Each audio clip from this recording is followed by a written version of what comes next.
Happy Death Day to You is once again directed and written by Christopher Landon and stars Jessica Roth. And we follow Tree again as she's once again stuck on an eternal loop with a lot more dangers than the last time around, since now it involves an explanation of how she got trapped there in the first place and a bit of a more complicated scenario, because basically now there are layers of loops without getting into many spoilers. The first Happy Death Day movie was a really great surprise that managed to split both genres and blend them together in a really nice way. You could almost call it a perfect horror comedy in the sense that really half of it was horror and half of it was a comedy. But this film really doubles down on the comedy. This is a comedy with a few sprinkles of horror. The horror sequences really are just people sneaking around into and out of rooms and into hallways, and then someone shows up behind them or in front of them all of a sudden.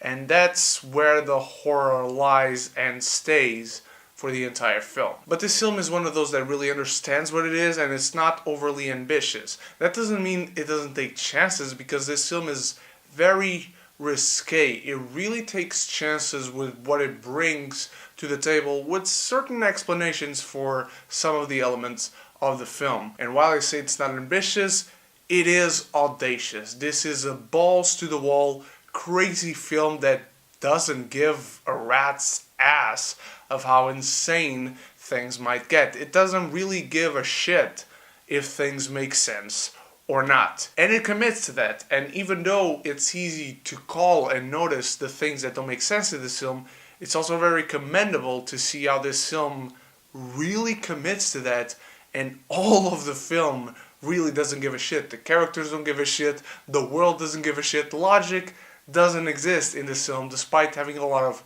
science mixed into it. And Jessica Roth, once again, is spectacular in the film. I liked her in the first film. She brought a lot of the comedy, a lot of the romance, a lot of emotion into the piece, but it was within this very ludicrous world and premise. In this film we have a great amount of good emotional scenes and a great moral dilemma, actually, that our character finds herself in. This film actually, surprisingly so, really focuses in on our character, and it actually gives her an arc and great character development. And the dynamic between characters that we already knew from the previous film and new ones also extends to create a lot of funny moments, a lot of emotional moments. But that's not to say this film is great or even better than the first one. I say it doesn't quite reach that level, because although it has a lot of emotional scenes and although it doubles down on the comedy, I would say the comedy can miss quite a few times, and there are moments in the logic that the film chooses to omit. There are sequences, for instance, where Tree would have to explain the time loop, and we just skipped through that to get to the funny stuff, let's say, because we can't waste a lot of time on it. There are moments that far outreach logic, but you can't really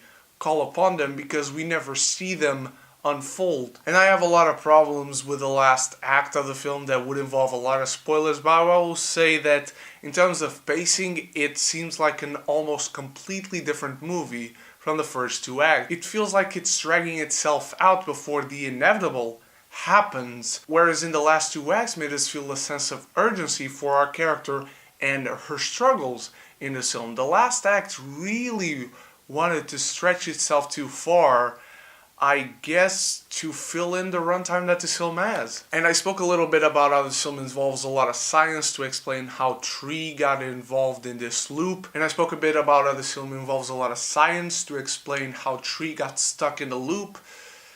It's hard to buy, it's hard to swallow, it's hard to say. People who are watching this video, I really don't know the percentage of which people will accept it and who will not. It didn't bother me very strongly, but I didn't feel positively about it. I felt it was okay. I bought into it and I went along with it, but I feel like they could have made something better up. The film also has a post-credits scene that I hope it's just a joke and not anything more than that, because again, despite enjoying myself watching this film, having fun, I feel like a next attempt at it might really drag the whole franchise down. But I had a lot of fun with this film. It knows what it is, it sticks to its guns, and for the most part it is successful at it. And it's a great companion piece to the first one, as we see a lot of different situations and different dynamics between our characters and this loop Groundhog Day situation that we saw in the first one. I think while it doesn't feel as fresh as the original, I think it's a great companion piece to it and a really good fun film on its own. I'm giving Happy Death Day to You a B-. Guys, what did you think of Happy Death Day to You? What did you think of Happy Death Day? And let me know in the comments below what is your favorite horror comedy. Thank you so much for watching. You guys are the best. I can't wait to see you in my reviews for Vice, Mirai, Velvet Buzzsaw, and The Kid Would Be King, all coming in the next week. And please do go donate to my short film Where Some Are Gone. The link is in the description. And if you can't donate, please share around social media. Thank you so much once again. I'll see you in the next review, and until then, stay beautiful, stay geeky, and if you haven't done so yet, click the subscribe button, click the bell, so we can be geeky united!